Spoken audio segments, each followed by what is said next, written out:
께서는 노무현 대통령님하고는 뗄래야 뗄 수 없는 관계에 계신 분이라서 과거의 영상 관련해서 민주당에서 최근에 하나 만든 영상이 있는데요. 일단 그 영상 그래요? 보고 말씀을 좀 듣도록 네네. 하겠습니다.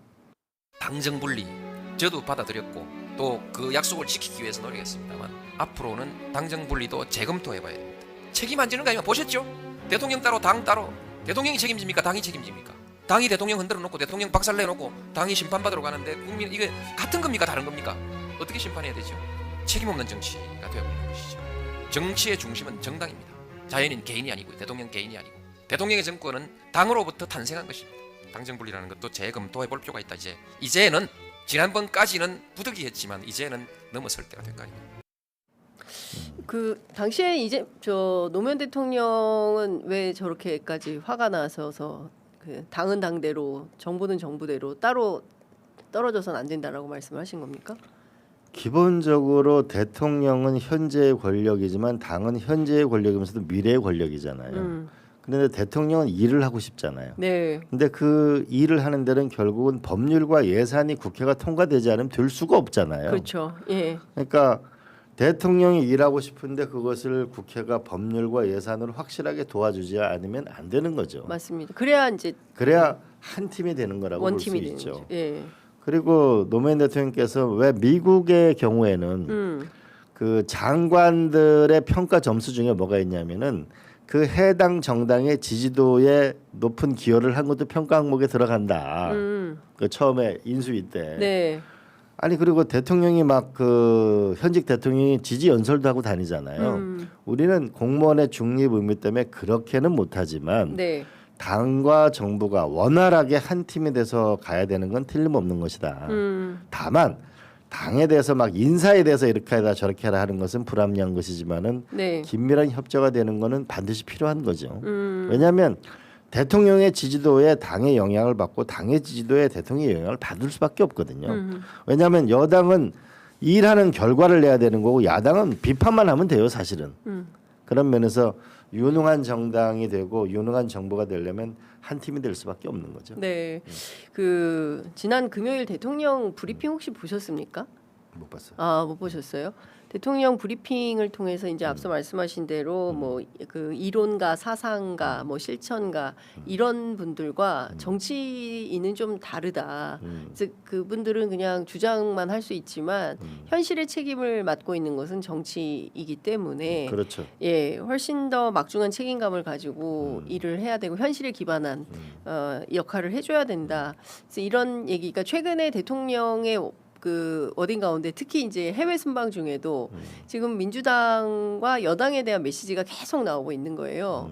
이건 대통령의 지금 상황이 어떻다라고 유추해 볼 수 있는 겁니까? 사실 해외 순방 가면 해외 순방에 집중하시기도 바쁜데 해외에서 지금 국내 현안에 대해서 계속 X의 메시지를 내신 거거든요. 네. 우리가 해외 가면 더 애국자가 된다는 말이 있잖아요. 그러니까 네. 사실은 어떻게 보면은 우리가 여당에서 볼 때 경쟁 상대가 야당 같지만 해외에 나가면은 해외 정상들과 이들 사이에서 내가 어떻게 살아가야 될 건가, 어떤 협상을 하고 어떤 메시지를 내야 될 건가 더 깊이 고민이 될 수밖에 없거든요. 네. 그런데 그 대통령의 위상은 국내 정치에서 얼마나 탄탄한 지지도를 갖고 있느냐가 발언권에 막강한 영향을 행사하거든요. 그렇잖아요. 네. 그런 면에서 저는 이제 민주당이 단합된 모습으로 좀 갔으면 좋겠다. 저도 민주당이 사실은 이런 말이 유명한 말이 있어요. 성공은 부모가 여러 명이야. 근데 실패는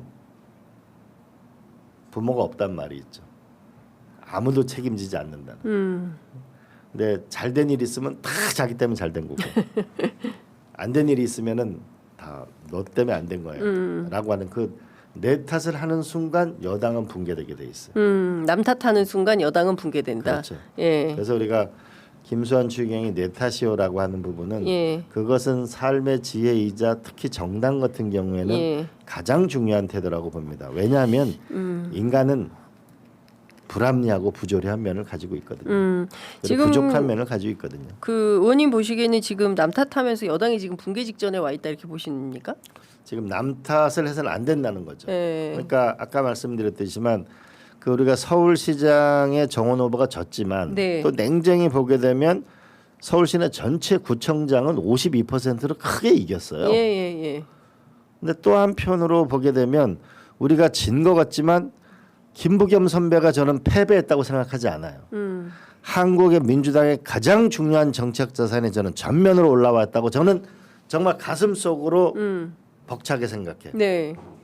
그리고 안동시나 우리가 강릉 동해 같은 경우는 수십 년 만에 이긴 그런 지금 자산들이 싹 트고 있는 거거든요. 네. 한편으로는 그 플러스 되는 거를 키워 나가고 또 부족한 건 채워 나가고 채워 나가야 되는 그러니까 거죠. 이를테면 뭐 그 서울시장 놓치고 네. 그다음에 경기 서남권 기초단체장 그다음에 이제 서울의 한강벨트 라인들 이런 데 놓친데 특히 이제 부동산 이슈와 연동된 특히 이제 부동산과 이제 보유세 문제, 세금 문제로 놓친데 여기는 이제 정책적으로 그럼 더불어민주당 어떻게 할 거냐, 노선을 어떻게 할 거냐 이제 이게 하나가 있는 거고 뭐 강릉이나 또 동해나 또 이제 안동이나 이렇게 좀 그동안 그 소위 이제 민주당 입장에서 엄청난 험지라고 알려졌던 그렇죠. 데서 새로운 변화가 움트고 있는 것은 잘 지켜나갈 수 있도록 뭐 중앙당 차원의 대책이 필요한 거다. 그렇죠. 예를 들면 2030이 수도권에서는 지지가 떨어졌어요. 네. 왜냐하면 일자리 문제와 주택 문제에 대한